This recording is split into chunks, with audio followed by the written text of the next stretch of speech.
at left guard, right?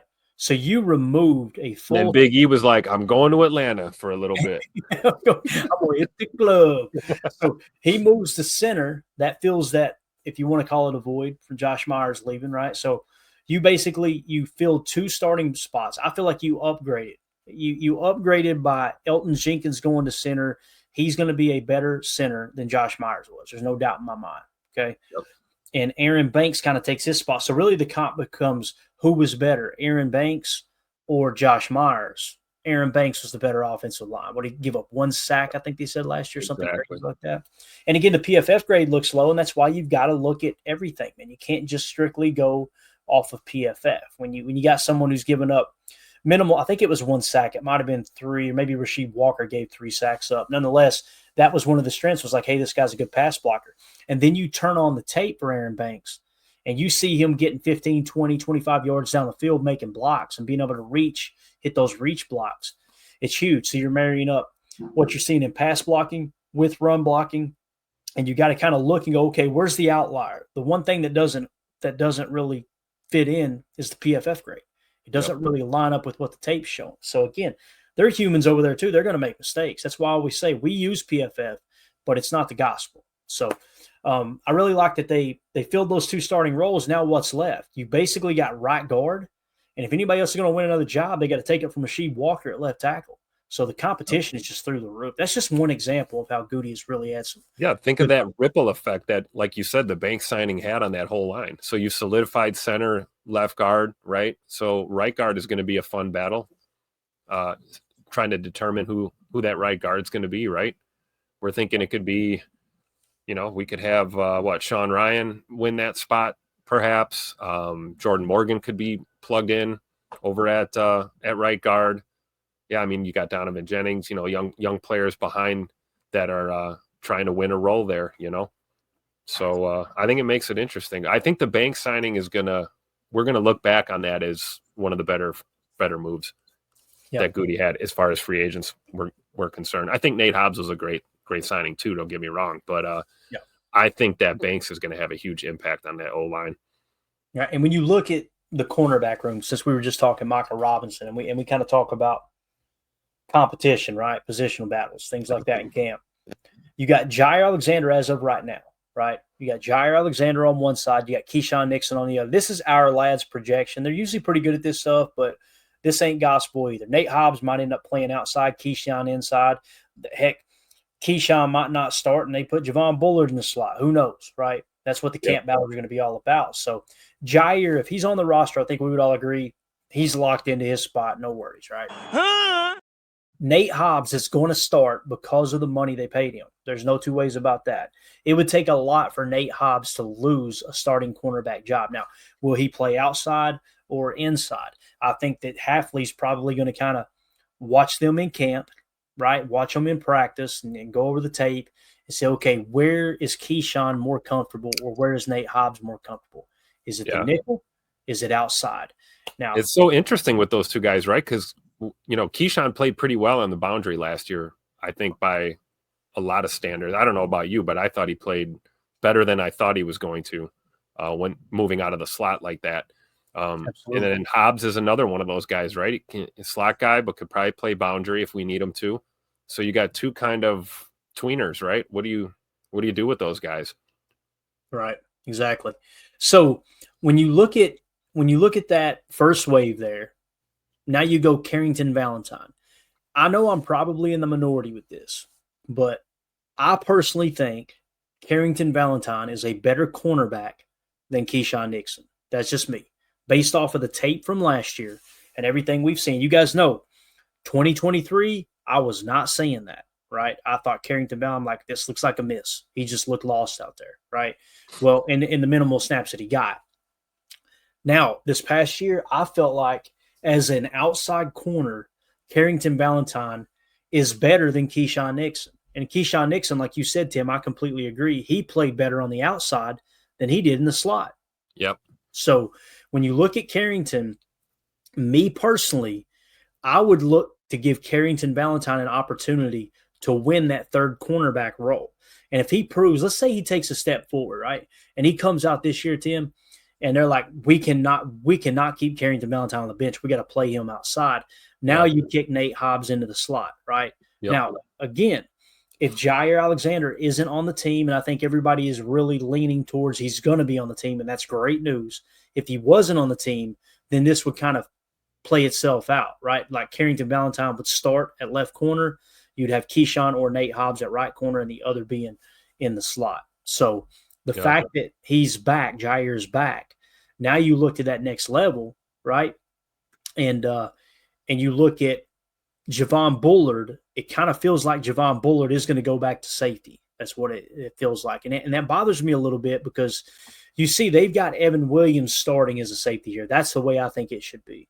But that's another camp battle when you talk about these position battles, man, for training camp, is we're talking about the cornerback room and how it's going to play out. And is Javon Bullard even going to be in the hunt, right? And then you also throw into effect, you got Isaiah Dunn, right, which I think he was a free agent signing. He'll probably be a practice squad guy. Then you got Caleb Hayes. Then you got Tyron Herring. And then you've got Kazir Brown.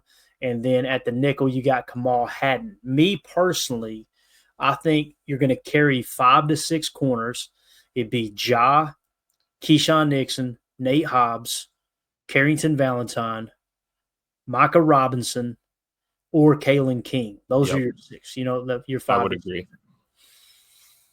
So, and with Javon Bullard, it's you got that versatility there. If a corner does go down, guess what? Let's say, and I don't even want to say this because this would be horrible, but let's say Nate Hobbs goes down with an injury. Guess what you do? You kick Bullard to the slot. Yeah, you put Bullard in the slot. You kick Keyshawn or Carrington, whichever one's better, outside, and you just keep on running. And all of those guys we just mentioned, Tim, were starters in the National Football League last year. That's right. So true. And another thing I always remind myself too, especially like this time of year, is we as fans are going to do this because we like to go over the numbers, and you can kind of only, what's the old saying, you're only as good as your last game you played or whatever. But at this time of year, it's important to remember I don't think there's anyone on that staff that's prepping for OTAs and getting ready for mini camp and training camp that gives a rat's ass what you did last year. Last year's over with. It does not matter. They want to see the player that shows up to camp this year and is ready to go. And I think a lot of that, especially in the corner room, it's going to, you look at Keyshawn, right? For all intents and purposes, it should be his job to lose, right? He's the guy, he's been here. How's he going to show up at camp? Is he going to have a good camp? Same thing with our rookies and our second year guys. How are you going to show up? How is your camp and preseason going to look as we whittle this thing down to 53 guys and ultimately pick those spots? So, I hope that these young DBs certainly are ready to go, but I'm also looking for the handful of vets we have in there to step it up this year too, as well. Cause whatever you did last year was last year, it's 2025 prep time. Let's go. And it's kind of like outside of the first and second round, those where your pick doesn't matter.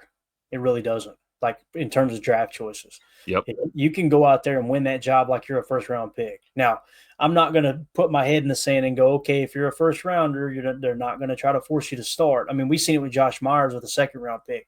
They gave him every opportunity to not, you know what I mean, to not lose, to lose that job. And as Mark Tauscher says, when you're a first round pick, you have to really prove that you don't belong, right? If you're a 7th round pick, you got to really prove that you belong. That you belong, yeah. Quay's another guy, right? He got thrown into the fire immediately as a rookie. Yep, very true. Coach Lynn asked a good question. Says, can Bullard play on the perimeter on our defense? Can he do it, Coach? He probably could. He's a pretty athletic guy. I want to say he had a fairly high RAS. He's got the traits and stuff. But would he be good there? All coverage skills, though. I worry. Yeah. Can he play there? Yeah, he could play there. Would it be good? No. So I think that's what Coach is asking. Will we be okay with Bullard on the perimeter? I don't think so, Tim. Me personally. Yeah, I agree. And I think that there's nothing wrong with them trying to put an emphasis on Javon Bullard playing as a safety. I mean, that he was drafted as a safety. Obviously, we utilized him more in that, that slot nickel kind of role last year because, we had Evan Williams, and Evan Williams had a damn good year. But, hey, injuries happen. You know, we talked about that. It's tough on a rookie to just get your legs under you. You're feeling a groove. You're settling into a role, and then somebody goes down for a couple of weeks, and you got to move back to a position that you're familiar with, but not in the NFL. You know, playing safety in in the NCAA is a lot different than playing it in the National Football League, and I think we saw that a little bit growing pains with Bullard back there last year. Yeah. Greg Rice says, I love to watch Bull take on the bubble screens. That's definitely his superpower, Tim, is like Oh him yeah, playing underneath, right? I mean, he'll blow up the smoke screens, the bubble screens, all that stuff. oh yeah. He's pretty effective in the run defense out of that nickel spot, right? So, Linebacker trapped in a DB's body, man. yeah, definitely. So I completely agree there, Greg. All right. So looking at the safety room a little bit deeper, we kind of hit on it a little bit. You know, Xavier McKinney, Evan Williams, and Javon Bullard, Zane Anderson, Katano Ladapo. To me, those are your 5, Tim. Yeah. Omar Brown probably going to round out on the practice squad. Katano Ladapo showed a little bit in that little bit of time he had last year. I wouldn't be surprised if by the end of camp he passes Zane Anderson up. But I do want to say this, man. Zane Anderson impressed the heck out of me in those 2 or 3 games he played last year. I was shocked, Tim. Like, why has he not been on the field? This was kind of my response. But again, because you got draft picks that Goody and LaFleur want to get them out there and not tie them up with a progress stopper. Yep. That's so true. It's funny you mentioned Omar Brown as well. Like, that's a guy that you're right. He's probably going to end up on the practice squad, but I think he's going to give guys hell at camp. I really do. He's going to make it tough being one of those guys kind of on the bubble. I liked his tape from Nebraska, man. I was pretty excited when we picked him up. But yeah, you're right. Our boy, KT Oladapo, man, we might have lightning in a bottle with that guy. And if he pops this year and Bullard takes a step, Williams takes a step, and then, like you said, Zane Anderson, once we all realize he is, in fact, a real person, he has proven to be a pretty damn good safety. I was surprised. I thought for sure Zane was just a special teamer. And then lo and behold, we got to see a few games with him back there at safety, and he played really well. So feel really good about that safety room, man.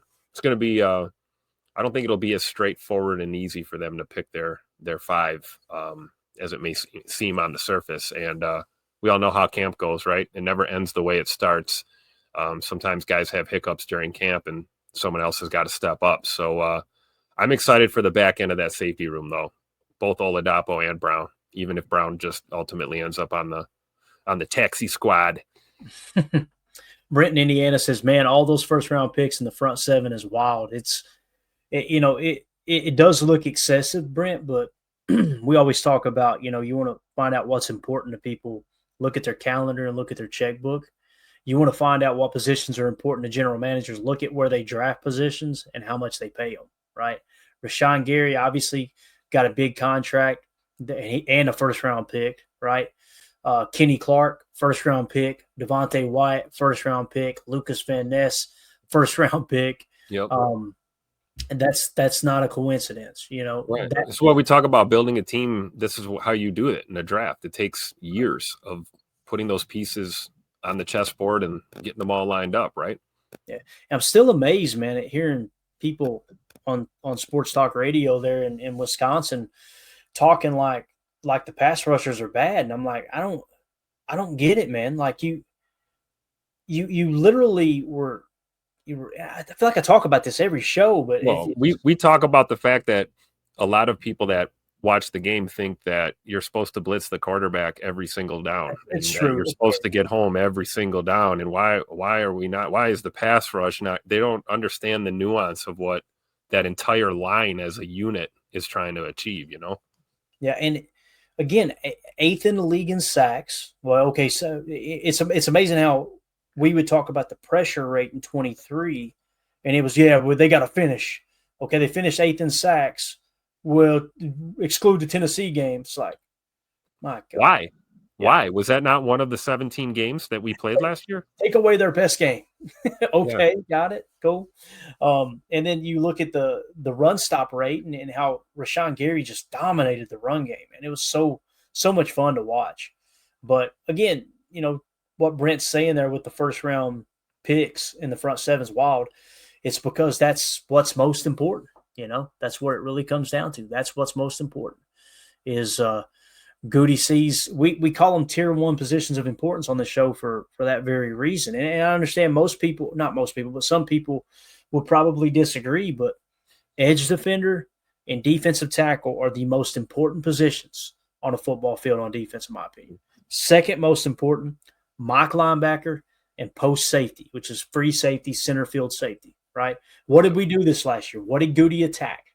He went and signed the best safety in the league and Xavier McKinney to play post safety. Now, listen, he'll play in the box too because safeties have to be very interchangeable. But he went there and he drafted 2 safeties, one a second round pick and the other, I think, in the 4th, if I remember correctly, with Evan Williams. So you could tell, where did he spend his money?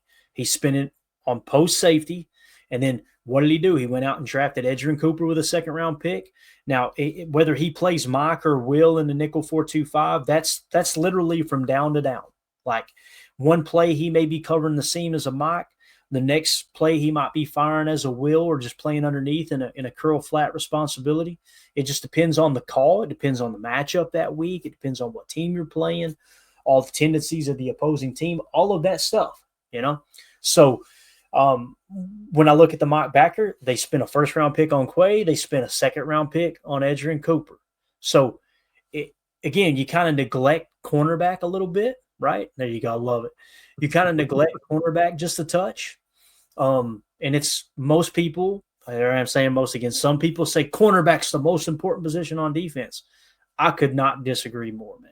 I'm just telling you. It's just like receiver on offense. There's a reason that Bill Walsh said it's the last piece you put in place.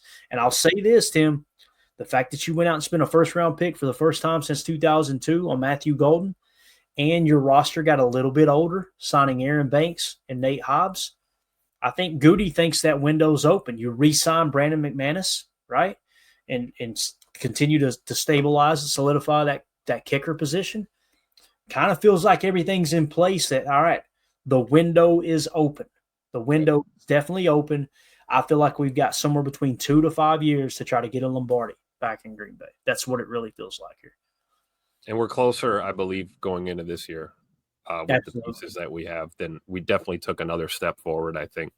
And you're right. The window's open. It's going to be on the boys to jump through there and slam it behind them, right? Hopefully with a armful of Vince Lombardi trophies. Yeah, amen to that. But yeah, I agree with Brent though with the first round picks. It's cool to me, Brent. It just kind of, what's the word I'm looking for? It just kind of solidifies what we've said all along. Like, and that's not to go, we were right. It's just, it's a fist pump moment. Like, okay, we are seeing this thing correct. We're seeing it like an NFL GM season, right? Just like on draft night when we saw our vertical board and we saw the picks popping off basically in order off the vertical board. Yeah, it's exciting because, again, we're all studying this thing together. Like, it's why we're including the chat and we do it on a daily basis. And we're not a podcast of experts. We're not in here. We're not insiders or none of that. We are you guys. We're an extension of the fans. And we're all kind of learning together. And it's just cool to see things start to fall into place. It really is. Coach Lynn says, in my opinion, our window has been open since we beat up the Cowboys. And I think most fans would agree with you, Coach. For me, I wanted to get there. But when I looked at it going into last season, as you guys know, I took a little heat for it. But I said, I see somewhere between 10 to 13 wins. And, Tim, I was honest with you, right? I said, there's not a team in the league that's ever won the Super Bowl being the youngest roster in the league. So we would have to do something that's never happened in the National Football League before, at least since the merger. Maybe there was a team back in 1948, and it was the youngest team. Right? That might have been the case. But that's why I couldn't get on board with it, Coach. But again, I think I'm definitely in the minority with that. I think most people would agree with you that they felt like it was over because, Tim, they kicked the crap out of the Cowboys. That was my favorite post-game show. We've been doing this podcast for 3 years now. That was my favorite post-game show. That moment for me was, I think, the moment, like, I don't know if I'm 100% there thinking like that's when the window opened, but that was when I, as a fan, kind of looked at myself and was like, oh, yeah, these guys can do it. There's something special going on. It's going to take time to build it. Obviously, last year didn't go the way we wanted to.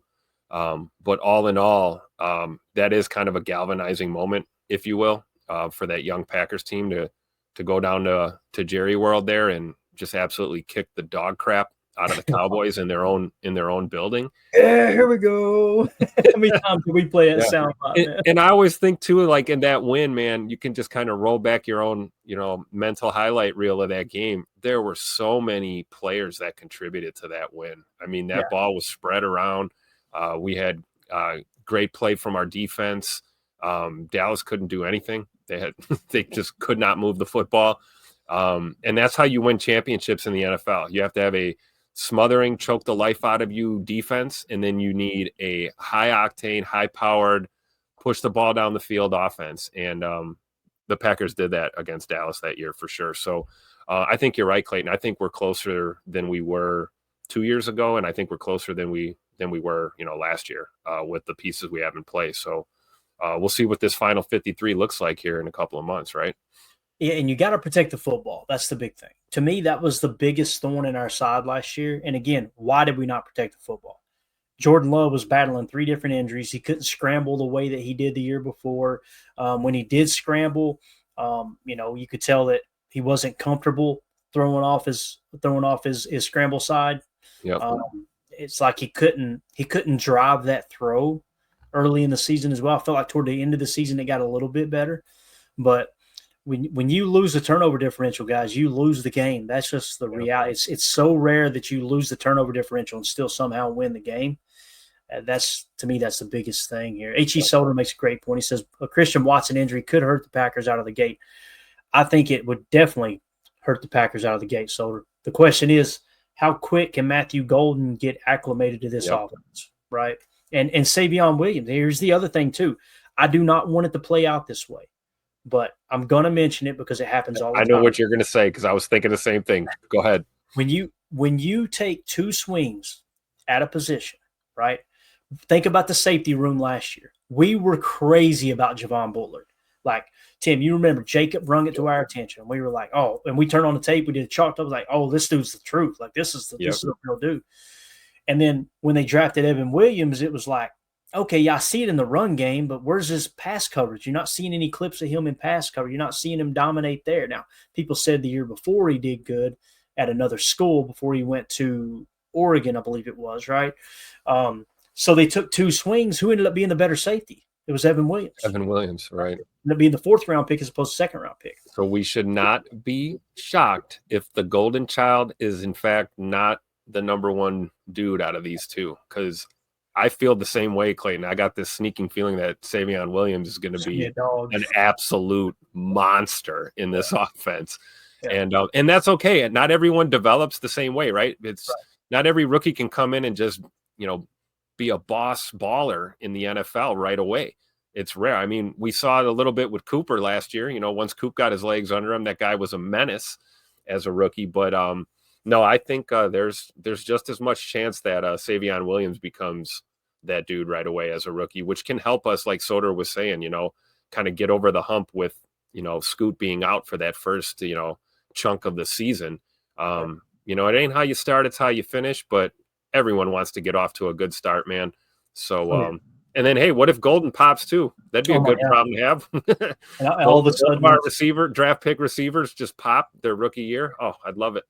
Wouldn't that be something that Christian Watson comes back in November and you don't have to rush him back? You don't have to force him to get reps. Just, hey, stick to the plan in terms of the rehab process and working back into the offense. But, yeah, if you hit on both, guys, you're going to be looking at the cheapest wide receiver room in the NFL for the next 4 years. Again, right? So he knows what he's doing. Yeah. And if Savion – here's another thing. Savion Williams may come out of the gate and pop, and Matthew Golden kind of be lagging behind. And then year 2, Savion take a sophomore slump step back, and here comes Matthew Golden, right? That could happen too. So, again, it's just getting acclimated to the system. How well will these players absorb the coaching? That's the big thing. Like we always talk about draft and develop, but we key 90% of our focus on the draft as opposed to the development. You got to be able to develop them. And if they've got the proper coaches there in Green Bay and they can, continue that developmental process and do a little better than maybe they have in the past. I know one of the topics we're going to hit on tomorrow, we're out of time here tonight, is we're going to talk about Goody's draft history. and show how he's gotten better the last few years. Like it feels like we talk about ascending players.